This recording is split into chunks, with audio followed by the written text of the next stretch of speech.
देश छोड्न बाध्य बनाउने व्यवस्था कसले ल्यायो?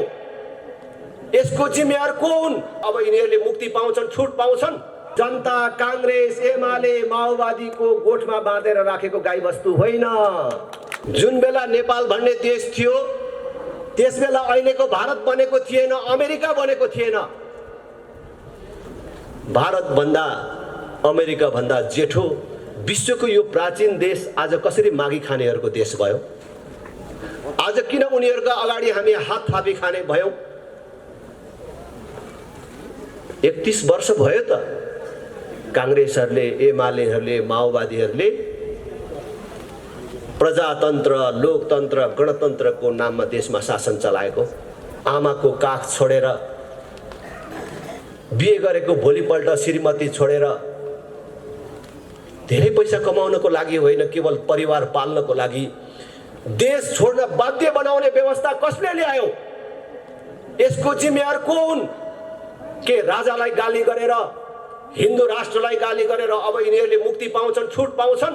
यति धेरै ऋण लिएर, यति धेरै कर तिरेर हामीले कसलाई पोसिराखेका छौं? संघीयता अन्तर्गतका जनप्रतिनिधिहरू, तिनका कर्मचारीहरू, तिनका लागि व्यवस्था गरिएका गाडीहरूमा खर्च भइराखेको छ, तिनका तलब भत्तामा खर्च भइराखेको छ। यो देशले धान्न सक्ने कुरा होइन। आज देशको गरिबी, अविकसितता यी त आफ्नो ठाउँमा छन्। कुनै दिन राम्रो पार्टी र राम्रो नेता पाएको दिन यी सब चिज ठिकमा आउला। तर त्यो भन्दा पनि खतरनाक कुरा यी ठुला राजनीतिक दल हुँ भन्नेहरूको केटाकेटी व्यवहारको कारण वैदेशिक सम्बन्धलाई सत्ता प्राप्त गर्ने र सत्तामा बस्नेले सत्तामा टिकिराख्ने अस्त्रको रूपमा प्रयोग गर्न खोजेको कारण आज अन्तर्राष्ट्रिय जगतमा नेपालको विश्वसनीयता गुमेको छ मात्रै होइन,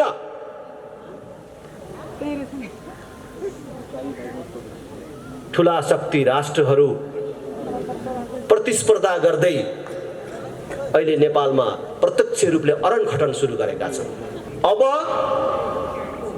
मेरो बाउको पार्टी हो, बाजेको पार्टी हो, मैले यति लेबी तिरेको पार्टी हो, यति सहयोग गरेको पार्टी हो भनेर यिनै कांग्रेस, एमाले, माओवादीलाई भोट दिनु भनेको आफू मात्रै समाप्त हुने होइन, आफ्नो भावी सन्ततिको र देशको भविष्य समेत समाप्त गर्ने काममा सहभागी हुनु हो। राष्ट्रका प्रति अपराध गर्नु हो, भावी सन्ततिका प्रति अपराध गर्नु हो। त्यसैले त्यो अपराधबाट मुक्त हुनको लागि पनि हामीले यिनको विकल्प खोज्ने समय आएको छ। कांग्रेस, एमाले, माओवादीका साथीहरूलाई भन्छु, देश बनेन भनेर गुनासो गर्ने अनि देश बिगार्ने तिनै पार्टीलाई भोट दिइराख्ने अनि देश कसरी बन्छ? नेताहरूलाई बिगार्न र यो देशलाई बर्बाद गर्नमा कांग्रेस, एमाले, माओवादीलाई भोट दिने हात पनि त्यतिकै दोषी छ। ओ पण्डितजी कता भो हुनुहुन्थ्यो अघि? युवा पण्डितजी, खण्ड प्रस्थ तपाईँलाई थाहा छ? महाभारतको खण्ड प्रस्थ जस्तो देखे। महाभारतको खण्ड प्रस्थ तपाईँहरूले सुन्नु भएको छ? जब हस्तिनापुर माथि कौरवहरूले हस्तक्षेप गरे अथवा छलछामबाट पाण्डवहरूको हातबाट कौरवहरूले हस्तिनापुर लगे, पाण्डवहरूलाई पनि कुनै राज्य दिनुपर्ने भयो, कहीँको त राजा मानिदिनु पर्ने भयो भन्दाखेरि उनीहरूलाई एउटा यस्तो ठाउँ जहाँ जीवन र वनस्पतिको कल्पना पनि गर्न सकिँदैन थियो, ढुङ्गै ढुङ्गा मात्रै, हेर्दाखेरि पनि आँसु आउने त्यस्तो ठाउँ जसको नाम खाण्डप्रस्थ थियो। ल यहाँको राजा हुनु पाण्डवहरूलाई भनेर त्यो राज्यको राजा हुन दिइयो। तर त्यो खाण्डप्रस्थलाई पाण्डवहरूले रगत बगाए, पसिना बगाए, मेहनत गरे र त्यो खाण्ड प्रस्थलाई हस्तिनापुर भन्दा पनि राम्रो र लोभलाग्दो इन्द्रप्रस्थ बनाए। जब त्यो इन्द्रप्रस्थ बन्यो, त्यो राम्रो बन्यो, पछि कौरवहरूले फेरि त्यहाँ पनि आँखा लगाए अनि त्यो पनि लिनको लागि लाक्षागृहको निर्माण गरे, जुवाको सिर्जना गरे, जुवा खालको निर्माण गरे अनि पछि महाभारत भयो। त्यतातिर म जान्न, तर जसरी त्यो खाण्ड प्रस्थलाई पाण्डवहरूले रगत पसिना बगाएर इन्द्रप्रस्थ बनाए, म पनि नेपालमा खाण्डप्रस्थ खोज्दै थिएँ। खत्तम नगरपालिका, बन्नै नसकेको नगरपालिका, गाउँपालिका कहाँ छ? त्यही गाउँपालिका नगरपालिका माग्नु पर्यो योचोटि राप्रपाले र त्यो खाण्डप्रस्थलाई इन्द्रप्रस्थ बनाएर देखाइदिनु पर्यो भनेर खोज्दै थिएँ। आज आएर देखेँ। एकचोटि राष्ट्रिय प्रजातन्त्र पार्टीलाई दिनुहोस्, बाटो बनाइदिनु पर्यो भनेर तपाईहरुले माग गरेर आउनु पर्दैन। कुनै बाटोको हालत यस्तो राख्दैन राष्ट्रिय प्रजातन्त्र पार्टीले। राष्ट्रिय प्रजातन्त्र पार्टीले चुनाव जितेको गाउँपालिका नगरपालिकामा 12 कक्षासम्म पूर्ण रूपले निशुल्क हुनेछ। हरेक विद्यालयमा कम्प्युटर शिक्षा अनिवार्य हुनेछ। बाल कक्षाहरूलाई अहिले तपाईहरुको गाउँघरमा मोन्टेसरीको नाममा स्थापना गरेका बाल विद्यालयहरू छन् नि, त्यो स्तरको हामीले विकसित गरेर लैजाने छौं। आधारभूत स्वास्थ्य सेवा निशुल्क गर्ने छौं। कुनै पनि नागरिकले अस्पताल जान नपाएर मर्यो भन्ने कुरा सुन्नु पर्ने छैन। भौतिक पूर्वाधारको कुरा मैले भनिसके। यो देशको जनतालाई भन्दा विदेशी शक्तिलाई ठुलो मान्ने, जनताको आशीर्वाद भन्दा विदेशीहरूको आशीर्वादलाई ठुलो मान्ने कुरामा पनि यिनीहरू एकै ठाउँ देखिन्छ। गाँठे पुरानो कुरा नगरौं, दिल्लीमा 12 बुँदे सहमति गर्दाको कुरा नगरौं। विदेशीहरूले आयोजना गरेको, प्रायोजन गरेको दिल्ली सम्मेलन र 12 बुँदे सहमतिको भरिया बनेर आएको कुरा नगरौं। भर्खरै एमसीसी को कुरा, कस्तो चर्कोसँग एमसीसी को विरोध गर्दै थिए। नेकपा एमाले संसदमा एमसीसी सम्झौता प्रस्ताव पेश गर्दाखेरि कांग्रेसले थाहै नपाएको गरे जस्तो बसिराखेको थियो। ऊ प्रतिपक्षमा थियो। फेरि कांग्रेस सरकारमा आयो, एमालेलाई लुतोने कन्याई जस्तो, अझ विरोधी जस्तो गरेर बसिराखेको थियो। माओवादी त झन् कस्तो चर्को स्वरमा सडकमा थियो है। हामी त विरोधमा जुलुसमा मात्रै थियौं, हामी तोडफोडमा थिएनौं। उनका कार्यकर्ता त भत्काउनेमै थिए। सुरक्षा कर्मीमाथि आक्रमणमै अगाडि अगाडि सरिराखेका थिए। तर जब निर्णयको दिन आयो, यी सबै एउटै दुलोमा सोझिएर बसे।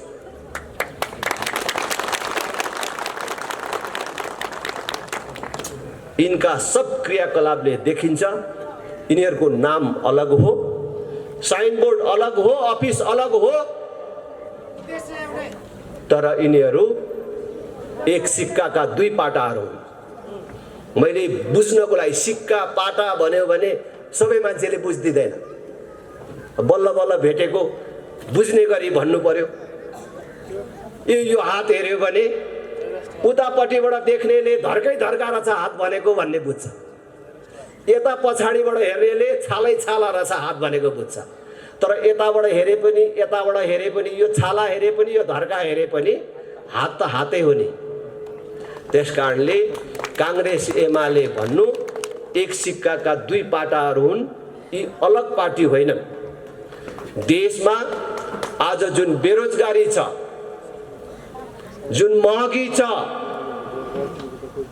जुन अव्यवस्था र अविकसितता छ, र जुन ढङ्गले देशको गौरव र इज्जत प्रतिष्ठा गुमेको छ त्यसका लागि यिनीहरू सबै समान जिम्मेवार छन्। यो देशको यो स्थिति ल्याउनमा यिनीहरू बराबर जिम्मेवार छन्। त्यसकारण मैले तपाईहरुलाई भन्छु, कांग्रेसको विकल्प एमाले होइन, एमालेको विकल्प माओवादी अथवा माओवादीको विकल्प कांग्रेस होइन। अब कांग्रेस एमाले माओवादीको विकल्प राष्ट्रिय प्रजातन्त्र पार्टी हो। धेरै देशले दुःख पाएको, जनताले दुःख पाएको संसारमा 16-17 वटा मात्रै देश भएको बेला नेपाल भन्ने देश थियो। जुन बेला नेपाल भन्ने देश थियो त्यस बेला अहिलेको भारत बनेको थिएन, अमेरिका बनेको थिएन। भारत भन्दा अमेरिका भन्दा जेठो विश्वको यो प्राचीन देश आज कसरी मागी खानेहरूको देश भयो? आज किन उनीहरूको अगाडि हामी हात थापी खाने भयौं? 31 वर्ष भयो त कांग्रेसहरूले, एमालेहरूले, माओवादीहरूले प्रजातन्त्र, लोकतन्त्र, गणतन्त्रको नाममा देशमा शासन चलाएको। आज यिनीहरूको कार्यकालमा 1000 मान्छेले कहीँ एकै ठाउँ काम गर्न पाउने एउटा उद्योग धन्दाको स्थापना गर्न सके?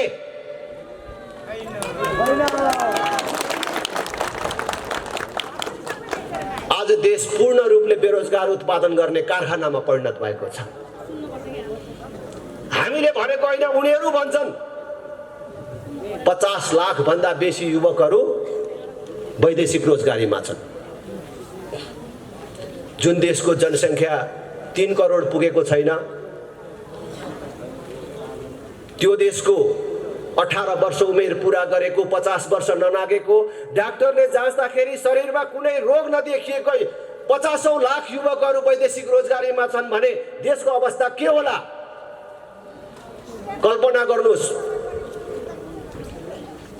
आज छोरा जन्मायो, बढायो, अरबियनको नोकर हुन पठायो। आमाको काख छोडेर, बिहे गरेको भोलिपल्ट श्रीमती छोडेर धेरै पैसा कमाउनको लागि होइन, केवल परिवार पाल्नको लागि देश छोड्न बाध्य बनाउने व्यवस्था कसले ल्यायो? यसको जिम्मेवार को हुन्? के राजालाई गाली गरेर, हिन्दू राष्ट्रलाई गाली गरेर अब यिनीहरूले मुक्ति पाउँछन्, छुट पाउँछन्?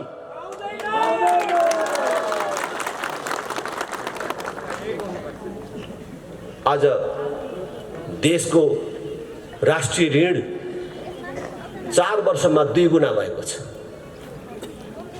4 वर्ष अगाडि संघीयता कार्यान्वयन हुनुभन्दा अगाडि राष्ट्रिय ऋण 8 खरबमा थियो, अहिले 17 खरब भन्दा बेसी पुग्यो। हरेक व्यक्तिलाई भाग गर्यो भने 60,000 70,000 कति पर्छ भनेर साथीहरू भन्दै थियो। ऋण मात्रै बढेको छैन, यही बीचमा करको दर र दायरा कुन ढङ्गले बढ्यो तपाईहरुले आफै अनुभव गर्नुभएको छ।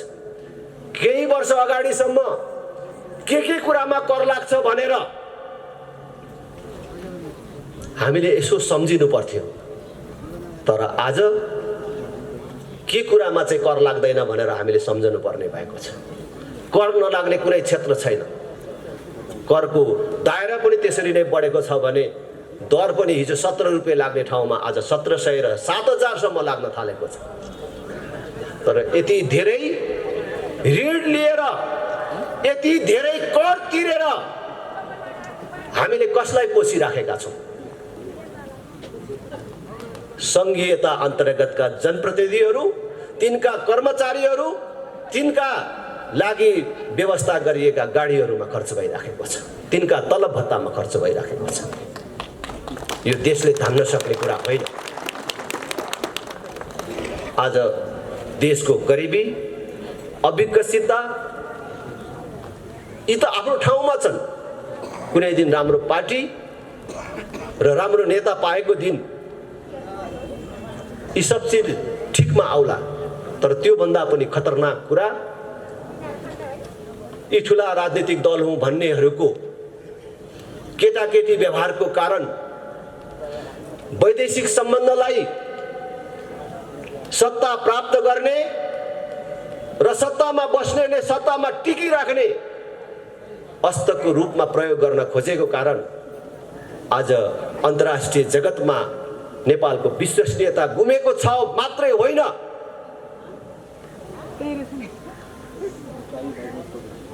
ठुला शक्ति राष्ट्रहरू प्रतिस्पर्धा गर्दै अहिले नेपालमा प्रत्यक्ष रूपले अरनखटन सुरु गरेका छन्। यस प्रकारको अवस्था नेपालले कहिल्यै बिहोर्नु परेको छैन तर थिएन। यो हाम्रो जस्तो देशका लागि सामान्य कुरा होइन। त्यसैले मैले सबै दिदीबहिनी दाजुभाइहरूलाई अनुरोध गर्न चाहन्छु, आग्रह गर्न चाहन्छु, अब मेरो बाउको पार्टी हो, बाजेको पार्टी हो, मैले यति लेबी तिरेको पार्टी हो, यति सहयोग गरेको पार्टी हो भनेर यिनै कांग्रेस एमाले माओवादीलाई भोट दिनु भनेको आफू मात्रै समाप्त हुने होइन, आफ्नो भावी सन्ततिको र देशको भविष्य समेत समाप्त गर्ने काममा सहभागी हुनु हो। राष्ट्रका प्रति अपराध गर्नु हो, भावी सन्ततिका प्रति अपराध गर्नु हो। त्यसैले त्यो अपराधबाट मुक्त हुनको लागि पनि हामीले यिनको विकल्प खोज्ने समय आएको छ। अब यो बाटो बनेन, विकास भएन, शिक्षा स्वास्थ्य जस्तो आधारभूत कुराहरूमा समेत हामीले राज्यबाट सुविधा प्राप्त गर्न सकेनौं भनेर गुनासो गर्ने होइन। अब हामीले हिजो गरेको गल्ती हाम्रो हातले नै सच्याउनु पर्छ। मैले जहाँ जाँदा पनि भन्छु, कांग्रेस एमाले माओवादीका साथीहरूलाई भन्छु, देश बनेन भनेर गुनासो गर्ने अनि देश बिगार्ने तिनै पार्टीलाई भोट दिइराख्ने अनि देश कसरी बन्छ? नेताहरूलाई बिगार्न र यो देशलाई बर्बाद गर्नमा कांग्रेस एमाले माओवादीलाई भोट दिने हात पनि त्यतिकै दोषी छ। त्यसकारण हामीले माओवादीले जस्तो ठीक भएन भनेर अब बन्दुक बोक्नुपर्छ, अब पुल काट्न जानुपर्छ, अब मान्छे नमारिकन हुँदैन, 2-4 मान्छे नमारी नहुने रहेछ भन्ने सिद्धान्त नारा लिएर आएका छैनौं। हामी मान्छे नमारिकन पनि, बन्द हडताल नगरिकन पनि देशलाई ठीक बाटोमा ल्याउन सकिन्छ। त्यो बाटो हो चुनाव। नेताले गल्ती गर्यो भनेर जुत्ताको माला लाउने, बाटो छेक्ने कालो मसो दलले कुटपिट गर्ने होइन। आउने चुनावमा तिनलाई भोट नदिएर हराएर देखाउनु पर्छ भन्ने मन्त्र लिएर आएका छौं, सजिलो बाटो लिएर आएका छौं, कसैले कष्ट नउठाइकन सरल ढंगले देश बनाउने उपाय लिएर आएका छौं। हेर्नुस्, भोट दिने भन्ने कुरा छोरी दिने भन्दा पनि ठूलो कुरा हो।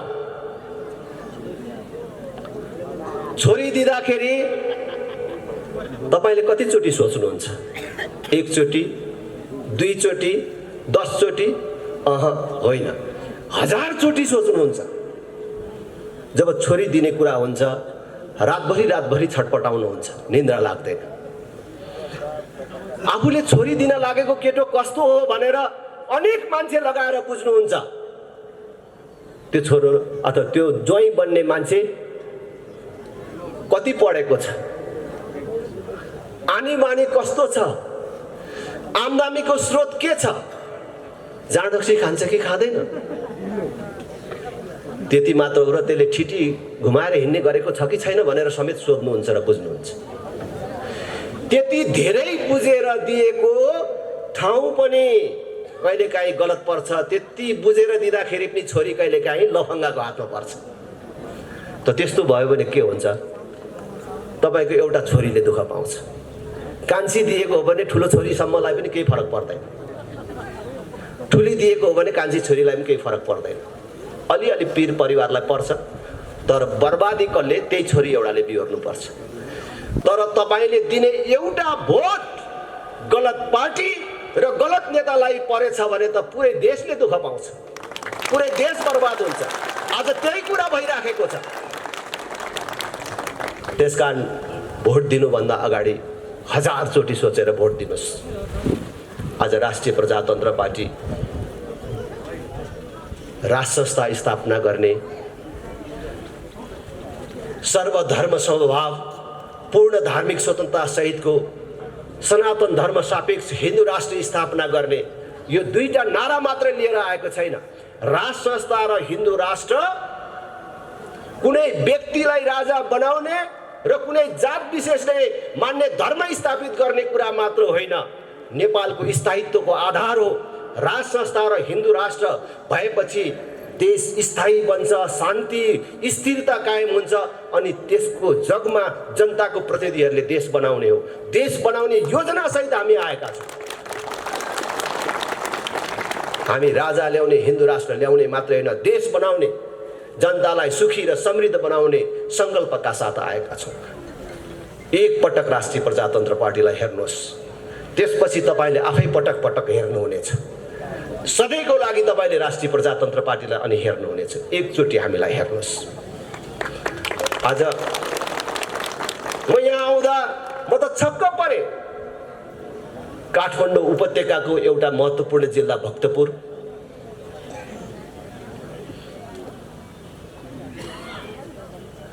राजधानीसँग जोडिएको भक्तपुर, यो ऐतिहासिक नगरी चाङ्गु नारायणको बाटोको यो हाल देखेर म छक्क परे।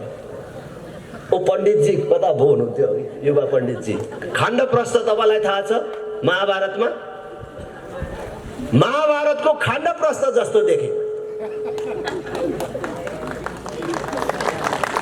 महाभारतको खाण्डप्रस्थ तपाईहरुले सुन्नु भएको छ? जब हस्तिनापुर माथि कौरवहरूले हस्तक्षेप गरे अथवा छलछामबाट पाण्डवहरूको हातबाट कौरवहरूले हस्तिनापुर लगे, पाण्डवहरूलाई पनि कुनै राज्य दिनुपर्ने भयो, कहीँको त राजा मानिदिनु पर्ने भयो भन्दाखेरि उनीहरूलाई एउटा यस्तो ठाउँ जहाँ जीवन र वनस्पतिको कल्पना पनि गर्न सकिँदैन थियो, ढुङ्गै ढुङ्गा मात्रै, हेर्दाखेरि पनि आँसु आउने त्यस्तो ठाउँ जसको नाम खाण्डप्रस्थ थियो। ल यहाँको राजा हुनु पाण्डवहरूलाई भनेर त्यो राज्यको राजा हुन दिइयो। तर त्यो खाण्डप्रस्थलाई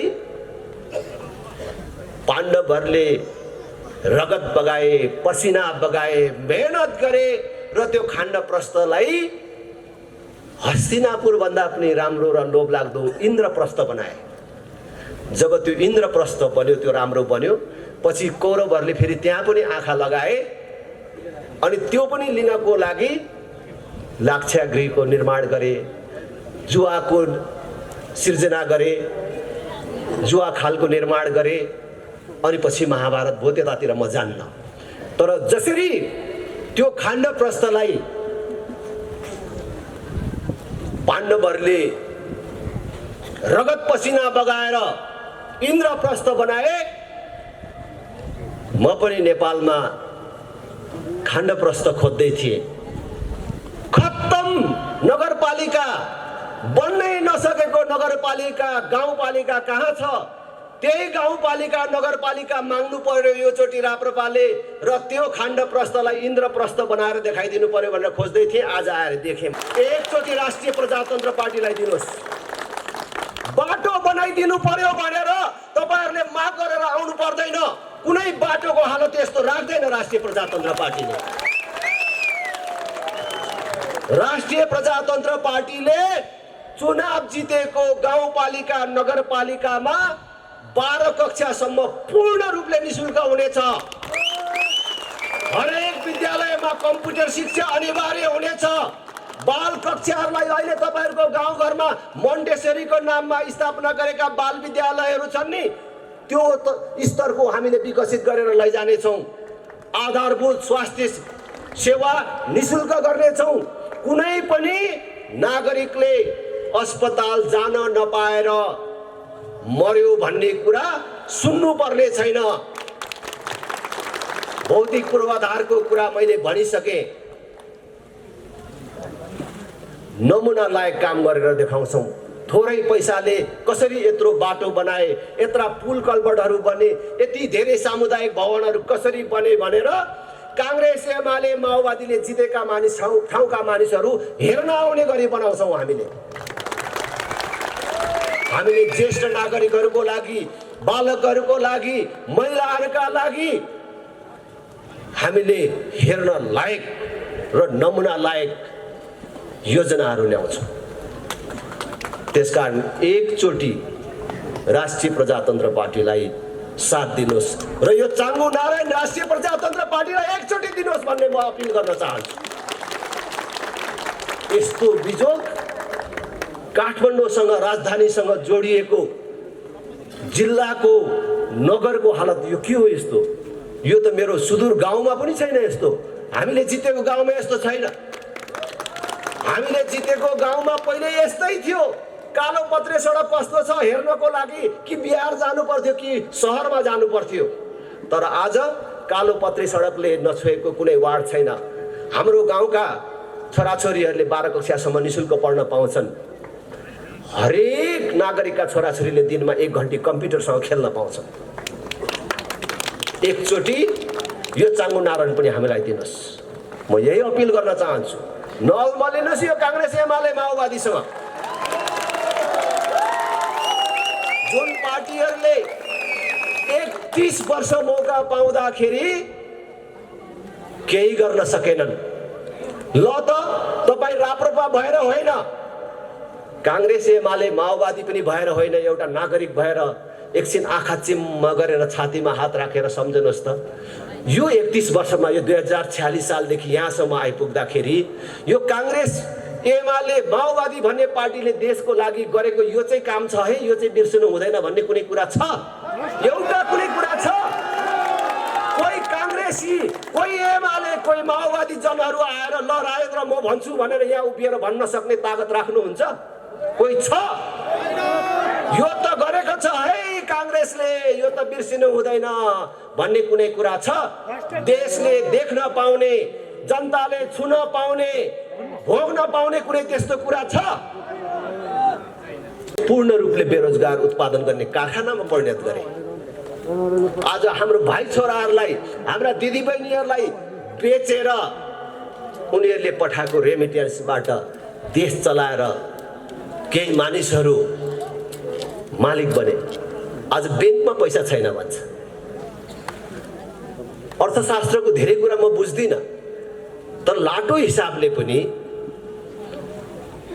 आम्दानी भएन होला, धेरै राजस्व उठेन होला, सरकारको ढिकुटीमा पैसा भएन होला, तर बैंकमै पैसा नहुने भन्ने कुरा चाहिँ के हो? बैंकमै पैसा नहुने भन्ने कुरा के हो? यो अरु कसैले बुझ्नुहुन्छ कि? नोट त छापिएकै छ नि त, त्यो नोट कहाँ गयो? नोट कहाँ गयो र बैंकमा पैसा छैन? नोट नेताहरूको घर घरमा थन्कियो। कमिसनको नाममा अनेक ढङ्गले गरेको भ्रष्टाचारको पैसा बैंकमा राख्न त आम्दानीको स्रोत देखाउनु पर्यो। कहाँबाट कमाएको, कहाँबाट ल्याएको भनेर त्यहाँ राख्ने त? पैसा जति नेताहरूको घरमा थन्केपछि बैंकमा कसरी पैसा हुन्छ? आज तपाईको ठुल्ठुलो चेक साटिँदैन भन्छ, उद्योग धन्दामा ऋण लिन पाउँदैन भन्छ, लगानी बन्द भइसक्यो, राखेको पैसा पनि मान्छेले अब निकाल्न पाउने अवस्था छैन। यो के भएको त? हाम्रो नेपाली नोट भारतमा लगेर राखेको त होइन होला? नेपाली नोट नेपाली नेताको घरमा थन्केको छ भन्छ। ल यसो बुझ्दाखेरि त्यही कुरा देखिन्छ। हामी त अलिअलि पैसा भयो भने ब्याङ्कमै लगेर राख्छु, कहाँ घरमा राख्ने हो। त्यस कारणले देश अहिले सामान्य अवस्थामा छैन। हुँदा हुँदा त अब अलिअलि आशा लागेका मान्छेहरू पनि के भन्छ, देश त नमागिकन चल्दैन भन्छ। सबै पार्टीका नेताहरू एक स्वरमा भन्छ विदेशीले सहयोग नदिकन कसरी देश बन्छ, यस्तो अति राष्ट्रवादी कुरा गरेर हुन्छ भन्छ। यत्रो बिजुली उत्पादन हुँदैछ, यो बिजुली भारतलाई बङ्गलादेशलाई नबेच्ने हो भने यहाँ कहाँ लगाउनु भनेर भन्छ। एउटा नेता निस्केन, एउटा पार्टी निस्केन। यो बिजुली विदेशीलाई नबेचेर पनि हाम्रै देशमा खपत गरेर पनि हामीले हाम्रो देशलाई सुन्दर बनाउन सक्छौँ र यो बिजुली यही उपयोग गर्न सक्छौँ भन्ने योजना ल्याउँदैन। अहिले एमसीसी को कुरा सुन्नु भएको छ नि। एमसीसी ठिक कि बेठिक यी आफ्नो ठाउँमा छलफलको विषय छ, तर एमसीसी ले दिने पैसा केमा खर्च गर्ने भन्दैछन्। जम्मा केही किलोमिटर बिजुलीको लागि ट्रान्समिसन लाइन विस्तार गर्ने भनेको बिजुलीको तार टाङ्ने, बिजुली कुदाउने बाटो बनाउने। अर्को केही किलोमिटर बाटो स्तर उन्नति गर्ने, अलि साँगुरो बाटो थियो भने अलि ठुलो बनाउने भनेको। आज तपाईँ सम्झनुहोस् त, अहिले संसारमा यति धेरै प्रविधिको विकास भइराखेको छ, नयाँ नयाँ आविष्कार भइराखेको छ। हाम्रोमा अनेकौं आयोजनाहरूबाट बिजुलीहरूको उत्पादन बढिराखेको छ। भविष्यमा बढ्ने त्यो बिजुलीको उत्पादन भारतलाई बेच्नुपर्छ भनेर यो अहिले ट्रान्समिसन लाइन बनाएको रे। तर जुन बेलासम्म हामीले बिजुली उत्पादन गरिसक्छौँ र भारतलाई बेच्ने भनेर हामीले सोच्छौँ, त्यसबेला भारतले अर्को नयाँ कुनै प्रविधिको विकास गरेर तिम्रो बिजुली मलाई चाहिँदैन भन्यो भने त्यहाँ के कुदाउने? खोइ हाम्रो नेताले भन्न सकेको हामी हाम्रो बिजुली अरू कसैलाई बेच्दैनौँ। अब हाम्रो देशमा चल्ने सबै गाडीहरू बिजुलीबाट चल्ने बनाउँछौँ। तपाईहरुले देख्नु भएको छ कि छैन? अहिले बिजुलीबाट चल्ने गाडीहरू यही छ्यापछ्याप्ती कुदिराखेको छ। अब हामी डिजल पेट्रोल ग्यास ल्याउँदैनौँ, अब उताबाट किनेर सबै चीज बिजुलीले चलाउँछौँ। अब ग्यासले भात पकाउने होइन, बिजुलीले भात पकाउने व्यवस्था मिलाउँछौँ र पूर्ण रूपले विद्युत यहाँ उपयोग गर्छौँ। देशलाई औद्योगिकरणको बाटोमा लान्छौँ। संसारभरका लगानीकर्ताहरूलाई हाम्रो देशमा आएर उद्योग खोल, जसले 1000 मान्छेलाई रोजगार दिने उद्योग खोल्छ त्यसलाई 10 वर्ष हामी कर फ्री गर्छौँ, बिजुलीमा पनि छुट दिन्छौँ। जसले 5000 मान्छेलाई रोजगार दिने उद्योग खोल्छ त्यसलाई 20 वर्ष करमा छुट दिन्छौँ। यस्तो किन भन्न सक्दैन? यसो गर्यो भने हाम्रो बिजुली कसलाई बेच्नु पर्छ? यही खपत हुन्छ। हाम्रो भाइ छोराले 30-40 हजार कमाउनको लागि, केवल परिवार पाल्नको लागि विदेशीको नोकर हुन जानुपर्ने अवस्था किन आउँछ? यही देशलाई बनाउन सकिन्छ, तर यस्तो कुरा गर्दैन। आज उनीहरू त विदेशीको शरणमा परे, तर आउने भावी सन्ततिलाई समेत र आम देशलाई समेत विदेशीको सहयोग नलिकन देश बन्दैन भन्ने तर्फ लैजान खोजिराखेका छन्। आज हामीले भन्न सक्नुपर्छ, हामी हाम्रो ठाउँमा हाम्रो पैसा खर्च गरेर, हाम्रो नाममा ऋण लिएर तिमीलाई बिजुली लाने बाटो बनाउँदैनौ। भारत तिमीलाई बिजुली चाहिन्छ भने तिमीले नै यहाँ ट्रान्समिसन लाइन बनाएर लैजाऊ भन्न सक्ने तागत हामीले राख्नुपर्छ। तर आज नेताहरू पराधीन भए, जसको कारण आज देश दिन दुगुना रात चौगुना एउटा असफल राष्ट्रको बाटोमा गइराखेको छ। त्यसैले मैले भन्छु, कांग्रेस एमालेलाई भोट दिएर देश बन्छ भन्नु, फेरि एकचोटि हेरी हेरौँ भन्नु साँडेको टाङमुनि बाल्टी थापे जस्तो हुन्छ।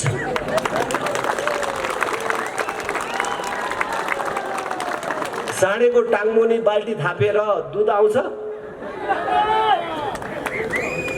साँडे बाल्टी थापेर साँडेले दुध दिएन भनेर सिर्कना लगाउँदा दिन्छ? सिर्कना लगाए पनि दिँदैन?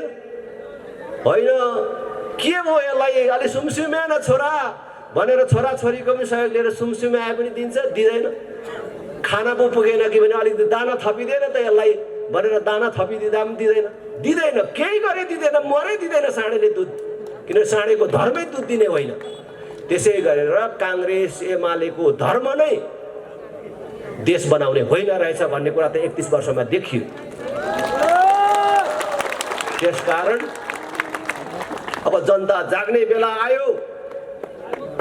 अब 1 वर्षभित्रमा तीनै तहको निर्वाचन हुँदैछ। तीनै तहको निर्वाचनमा जनताले साबित गर्नुपर्नेछ जनता काङ्ग्रेस एमाले माओवादीको गोठमा बाँधेर राखेको गाईबस्तु होइन।